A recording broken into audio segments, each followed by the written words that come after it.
We dropped into the Black Hills at 0307. No chatter on the net, just rotor wash and the smell of burnt pine where a lightning strike had taken out a ridge the week before. The pilot didn't speak as we banked low over the tree line. No need. The mission brief had come down hot and clipped, handed to me in a plain envelope with nothing but a 7-digit code and a stamp that read, Raven 6. I opened it alone, in a decon bay, read it once, burned it in the wall incinerator without a word. They said it was a meteorological anomaly. They always say that. We touched down in a clearing not marked on any map, the blades kicking up ash-coloured dust that clung to our suits like mould spores. I stepped off the Black Hawk first, boots sinking half an inch into the softened loam. My rifle was already shouldered, barrel low. The graveloom lining along my forearms contracted slightly, standard behaviour in unfamiliar environments. It had started doing that ever since the upgrade 2 months ago, like it could smell anticipation. Corporal Rudd flanked left, Sutler to my right, the rest fanned out on silent protocol. No lights, just filtered night vision, casting everything in washed-out olive and shadow-thinned movement. Sutler adjusted his tracer band. He always did that when he was nervous, tightening it like it was a crucifix he didn't believe in but still feared. Ground temp's off, he muttered, low enough that the neural band wouldn't pick it up. I crouched and pressed a bare fingertip into the soil. Warm, not residual warmth. This heat was recent, uneven and coming from below. We moved fast. The object had cratered into a shallow depression on tribal land, 28 miles off the nearest survey path. Satellite data, what we'd been allowed to see, showed a thermal bloom that lasted less than 90 seconds, long enough to flash fry the canopy and leave a burn ring in the atmosphere, not long enough for standard recon to respond. That's why we were here. When we arrived at the perimeter, I knew right away we were too late. The disk was half swallowed by the earth, sunk, as if the ground had softened just enough to invite it in. Its surface was smooth, the colour of tarnished steel rubbed with bone ash. No symbols or panels, just one exposed hatch, sheared outward like something inside had forced its way free. Sutler approached and ran a gloved hand along the edge.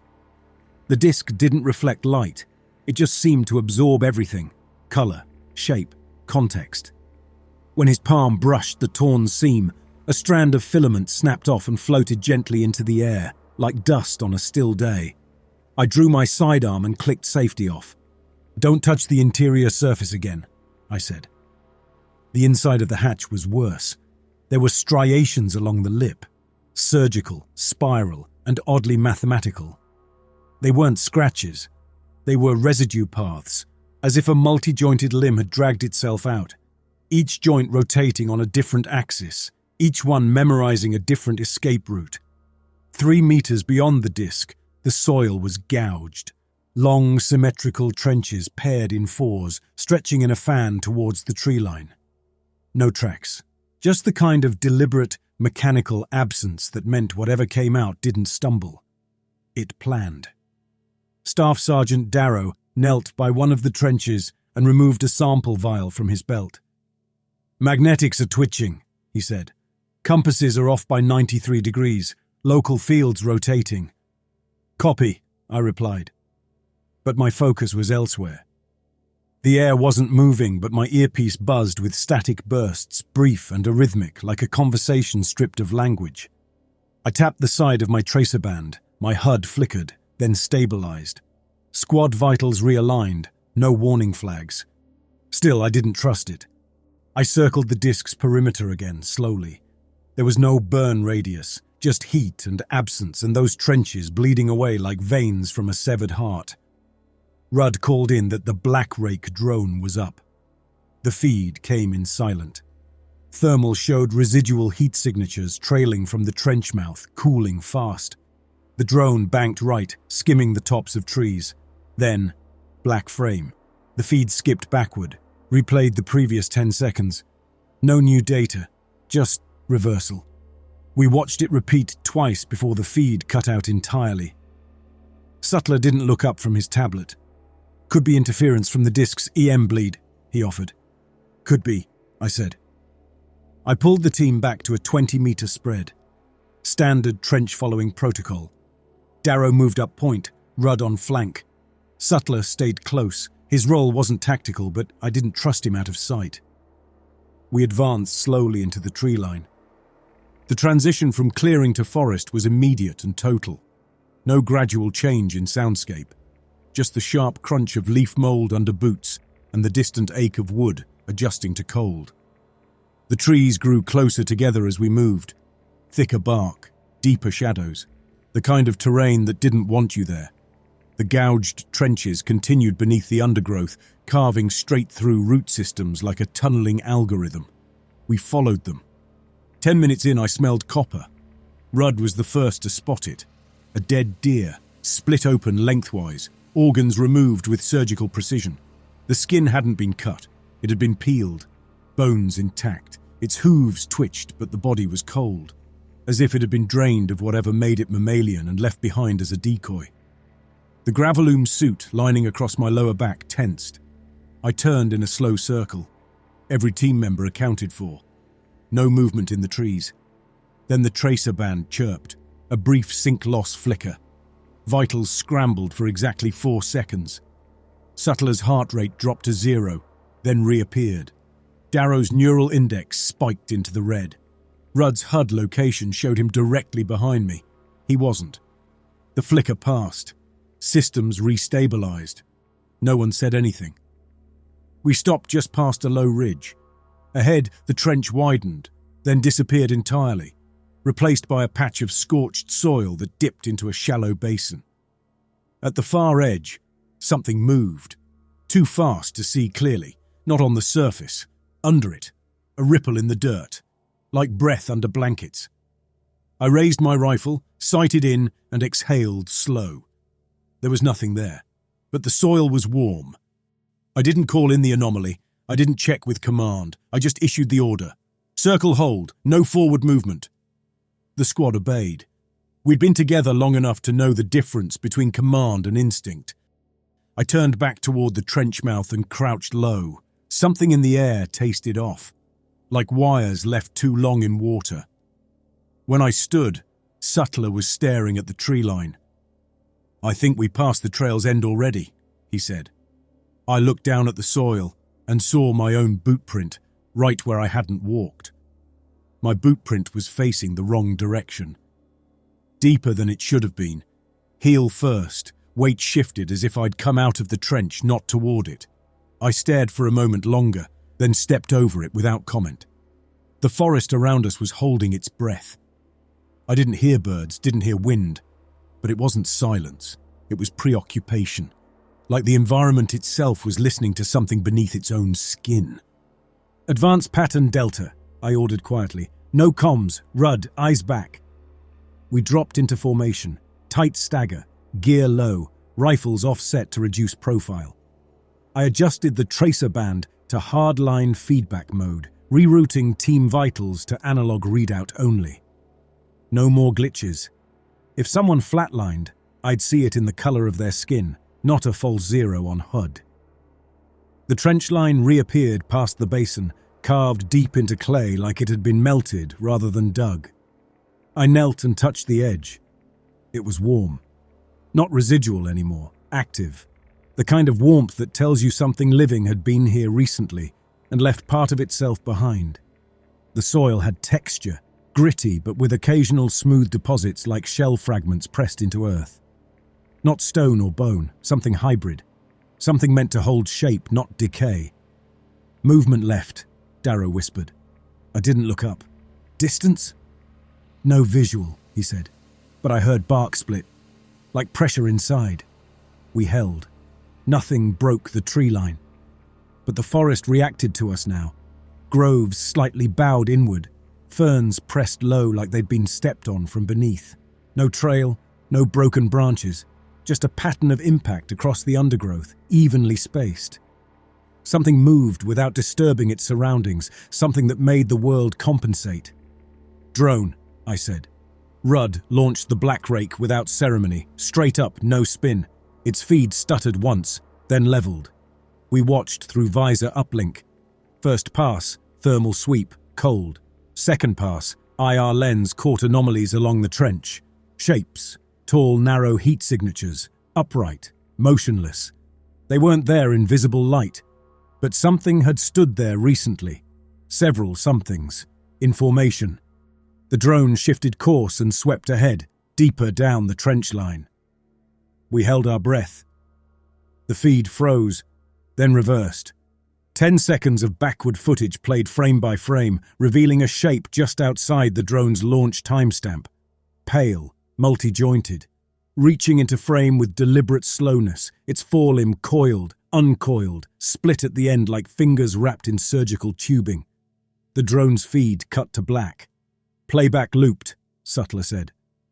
Rudd's tracer band buzzed, a low-res distress ping, impossible to replicate unless triggered by full system loss.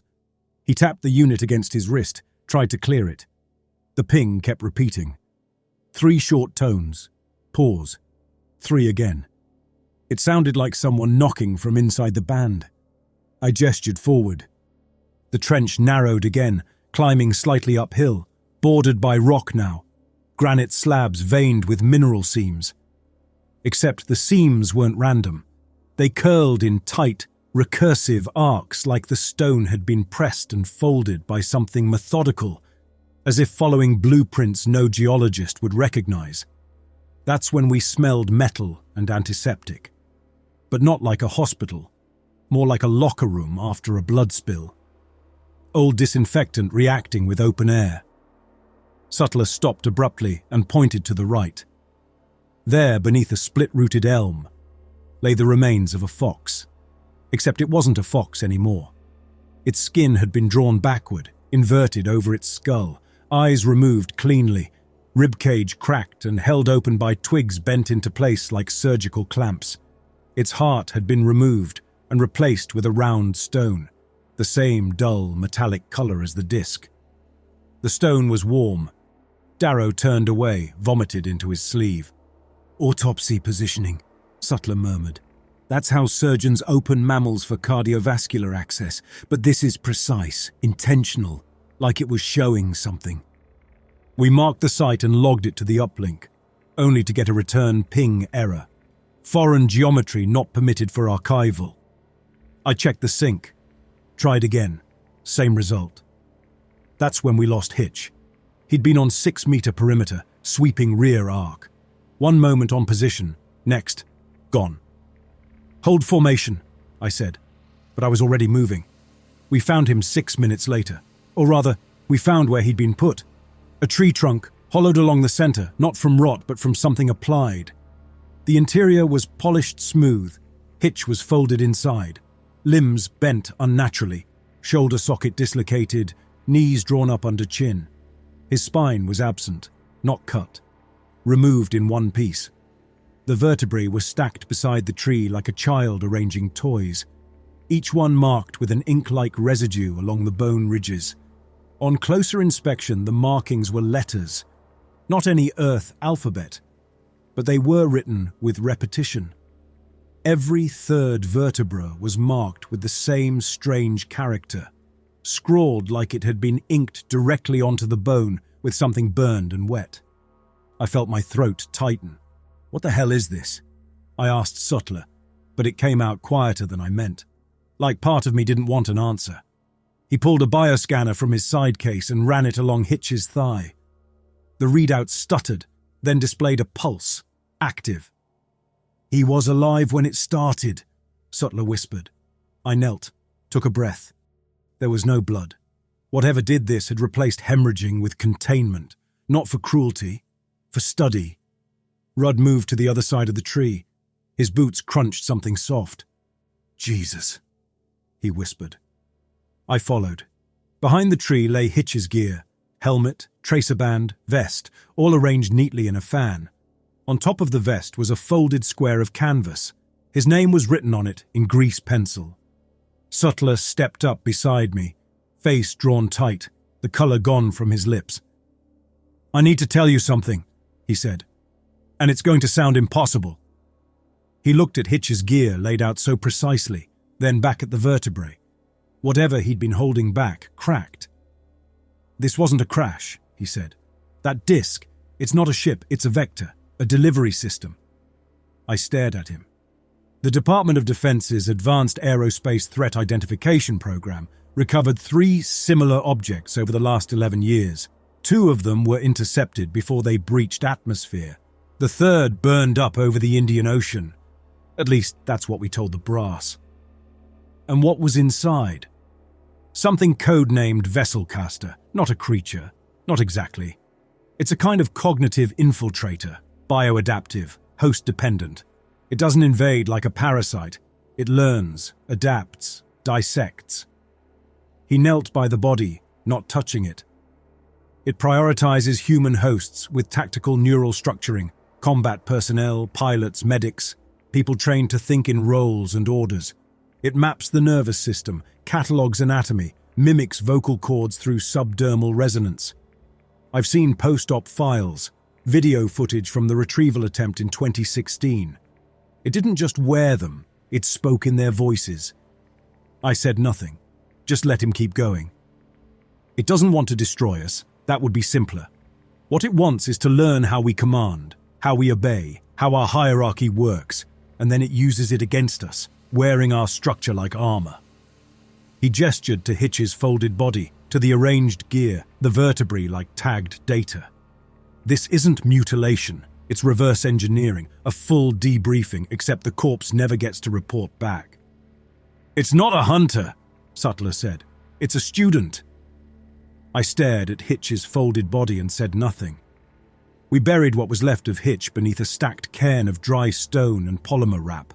No ceremony, just pressure on the earth, weight applied where he'd been taken apart.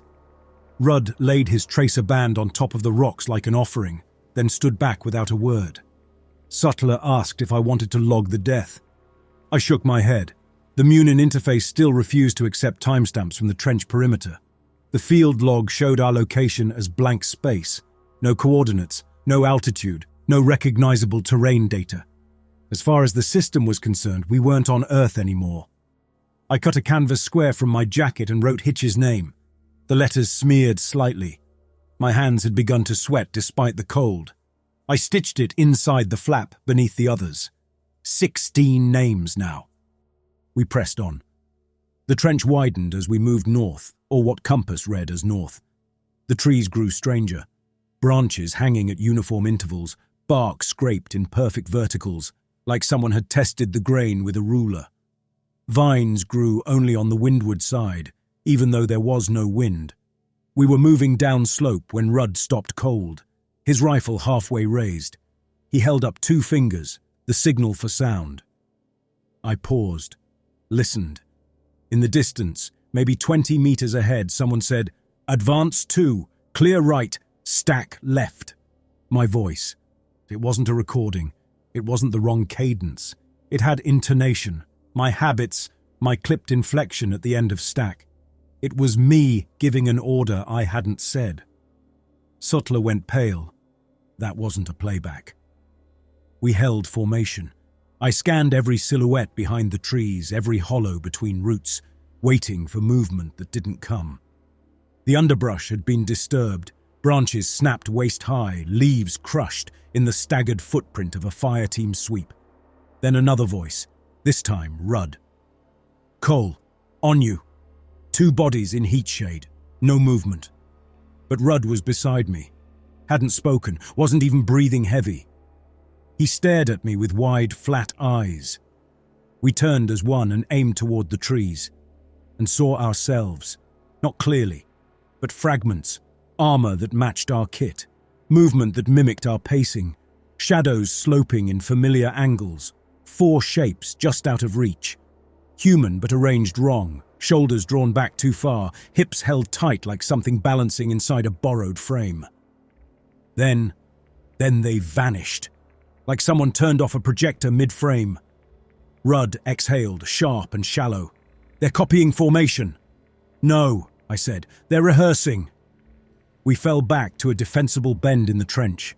Boulders on 3 sides, narrow entry point. I ordered low visibility, silent gear checks. Darrow's hands shook as he reloaded his sidearm. His mags clicked into place louder than they should have. Sutler sat against the rock face, scanning logs from his tablet. His eyes weren't blinking. He looked like he was reading inside the screen, like the device was showing something only he could see. I stepped over and crouched. Talk. They're not just mimicking voices. They're using comms structure, timing, hierarchy. Explain. Sutler tapped the display. Tracer bands use embedded resonance to pass coded neural pulses. Each operator has a unique field signature, like a fingerprint. The anomaly isn't spoofing, it's emitting new patterns. It's learned our comms cadence. Meaning? Meaning you could give an order, and the next time you hear your own voice, it might not be you saying it. A cold knot settled at the base of my spine. I turned back to check the perimeter. That's when Darrow vanished. He'd been 10 meters off, left flank, kneeling under a fallen pine. I saw him shift position, then nothing. Just a visual absence where a man used to be. Darrow, check in, I said, switching to open band. Silence. Then, moving to Overwatch. Got contact at bearing 145. His voice, tight, focused. It repeated once, then again, with the last syllables clipped, like someone testing pronunciation. We swept toward the location, boots silent against packed dirt. I found his rifle first, propped against a tree root, then his helmet, sitting perfectly upright like it had been placed on a shelf. And then I saw the body, folded, like Hitch. But this time, Darrow wasn't hollowed. He was opened. His chest cavity lay bare, organs intact but separated, each suspended in thin membrane sacs tethered to the rib structure with thread-like sinew. His heart still beat outside his chest. His eyes were moving in pattern, like tracking an invisible metronome. Sutler dropped to his knees, scanning. He's alive, barely, but the brain's unresponsive. It's like something's rerouted conscious activity into sub-processes. Meaning what? Meaning he's thinking, just not here. I stared at the chest, every part catalogued, segmented, stored, not discarded. He wasn't a corpse. He was a diagram. We pulled back. Sutler was shaking now, muttering telemetry errors. Rudd kept scanning the tree line, trigger finger twitching every time a branch bent under its own weight. The sun was beginning to dip behind the ridge. That's when the perimeter collapsed. Tracer bands lit up red, simultaneous overload, every channel activated at once. Our HUDs blurred into static overlays, filled with squad IDs we didn't recognize. Then, Cole, on me, contact rear, stack ready. My voice again, then Rudd's. Moving, 2 down, ready breach. Then Sutler. Copy, target subdued, extract path secured. The voices overlapped, layered, staggered like a drill gone wrong.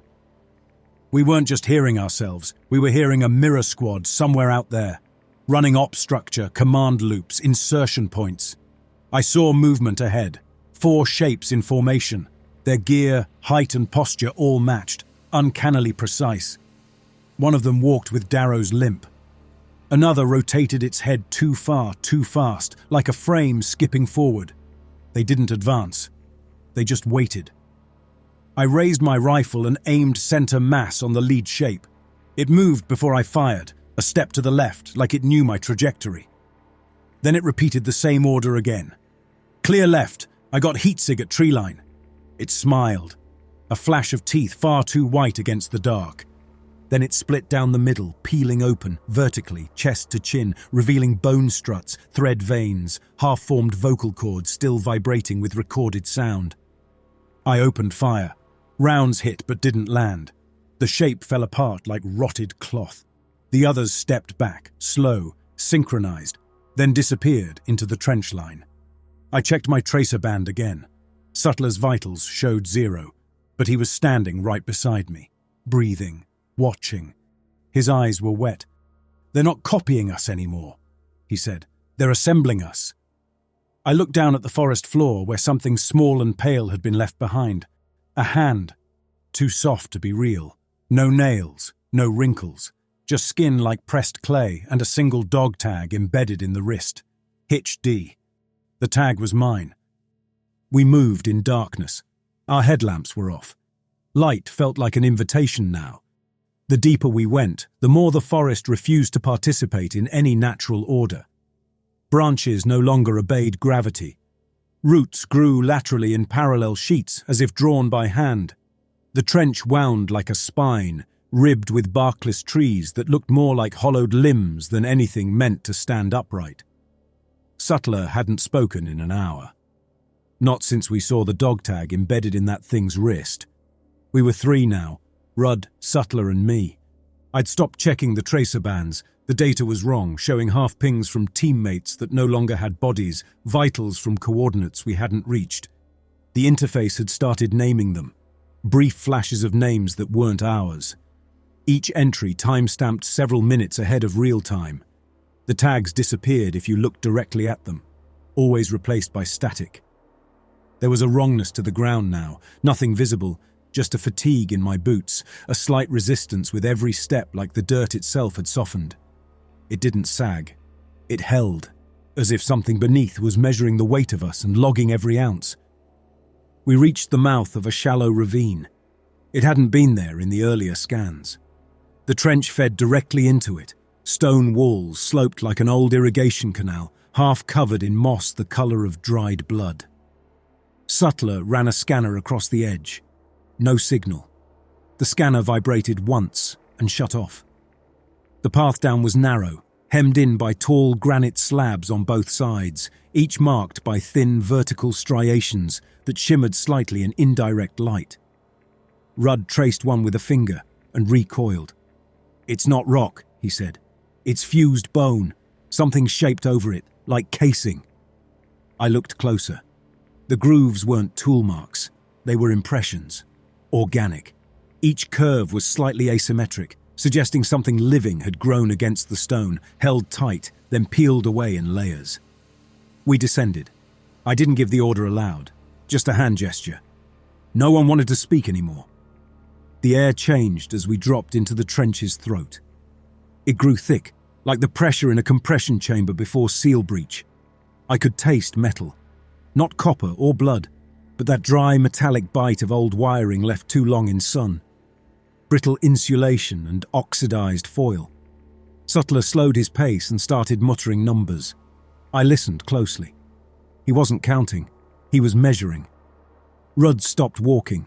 He knelt at the floor of the ravine, where the trench had begun to bow inward into a shallow bowl. Something glistened at the center, a smear of fluid reflecting our light like polished resin. But it wasn't wet.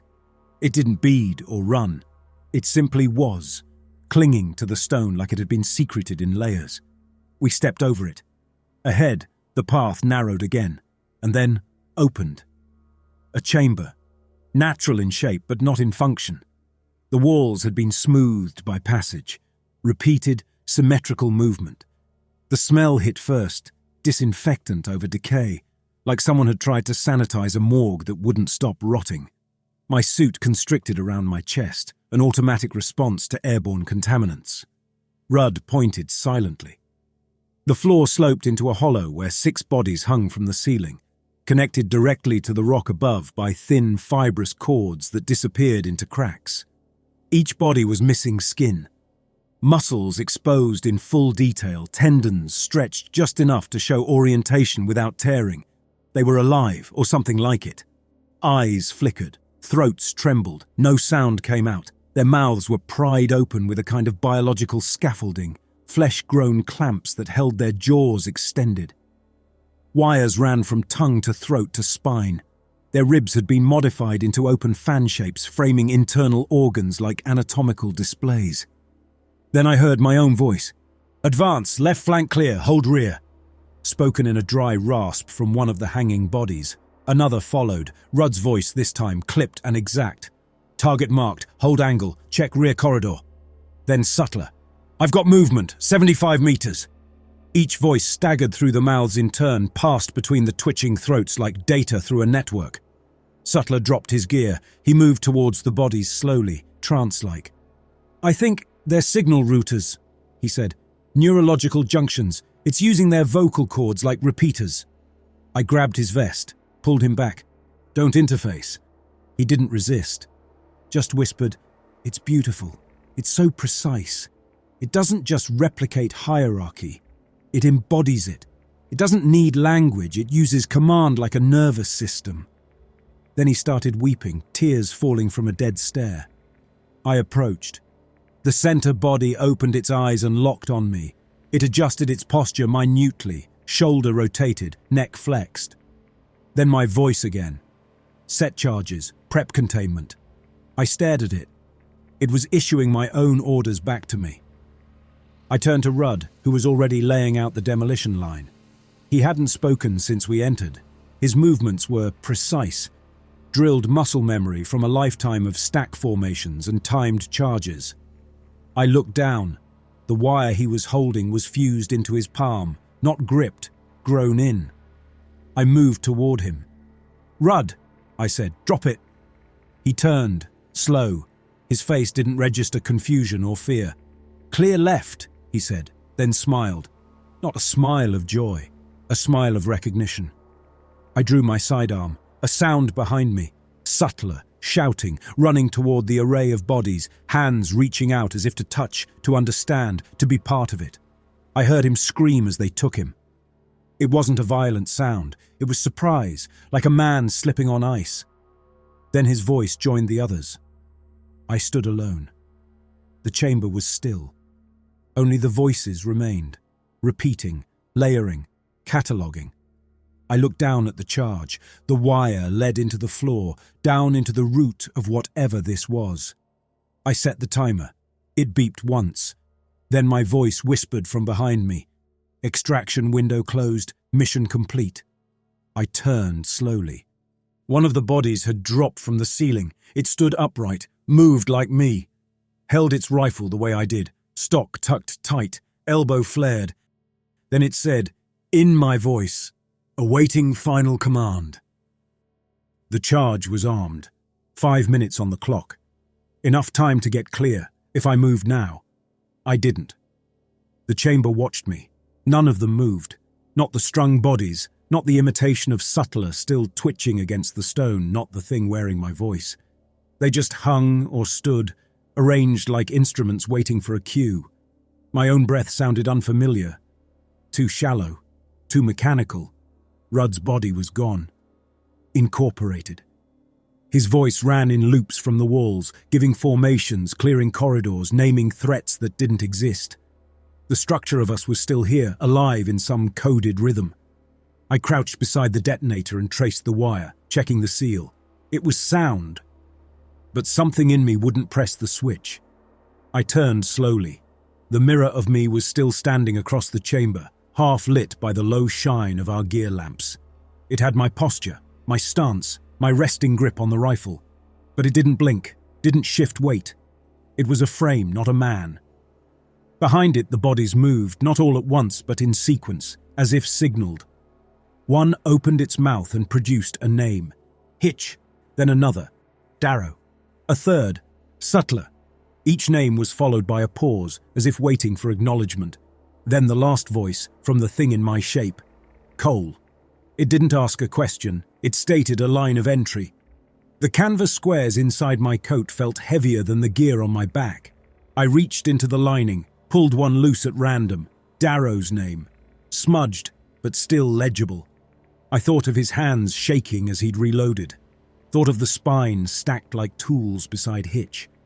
Thought of Sutler reaching for something he couldn't name and smiling like it had all been worth it. The detonator read 3 minutes, 7 seconds. The thing that wore my face moved forward. It didn't mimic speech now. It gave posture, command. The angle of the shoulders, the tension in the jaw, the lean forward at just the right degree. All those years of formation drills, all those corrections from instructors, I saw them repeated perfectly, like a muscle memory that didn't belong to flesh anymore. I raised my rifle and aimed square at its head. It stopped. One of the hanging bodies spoke again, awaiting final order. They weren't pleading. They weren't alive in the way that begged for mercy, but something remained. I saw it in the smallest motion, a blink too fast, a jaw clenching once, then releasing. The detonation timer reached 2 minutes and 18 seconds. I could run.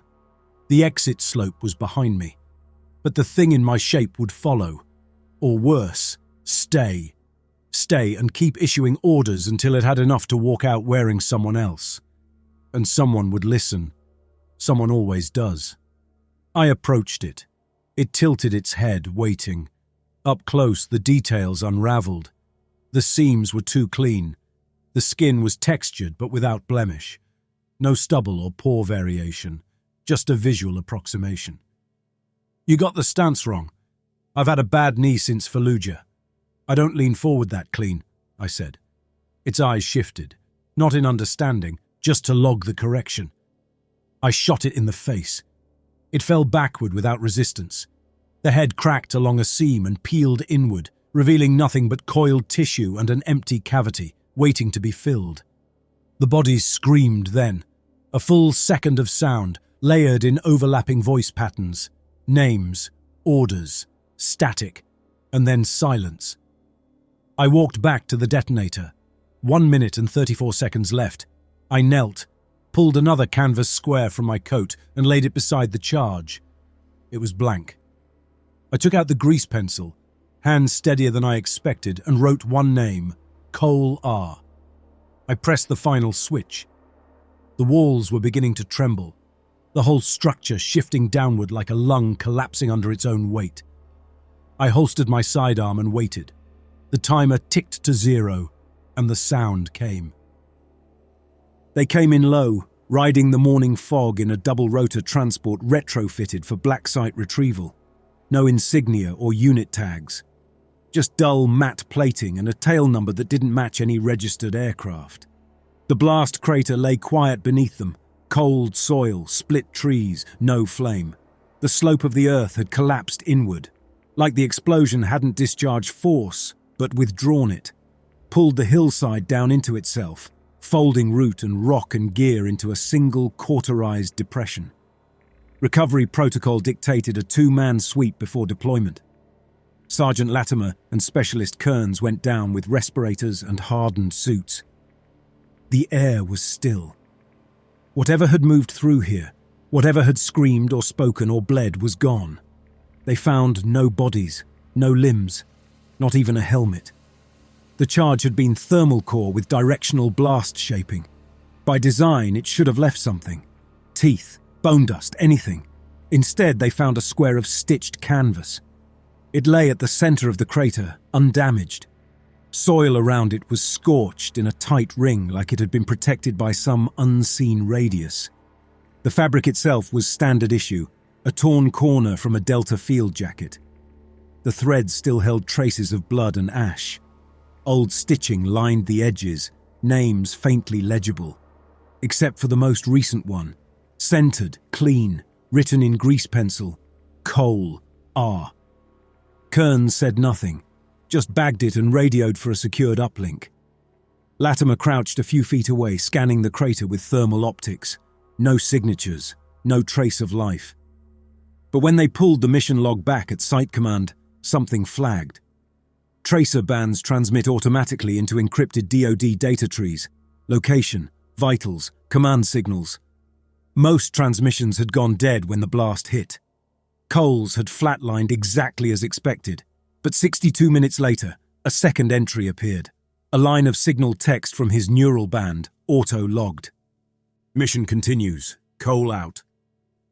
The file was locked under Blackwatch protocol before anyone could ask questions.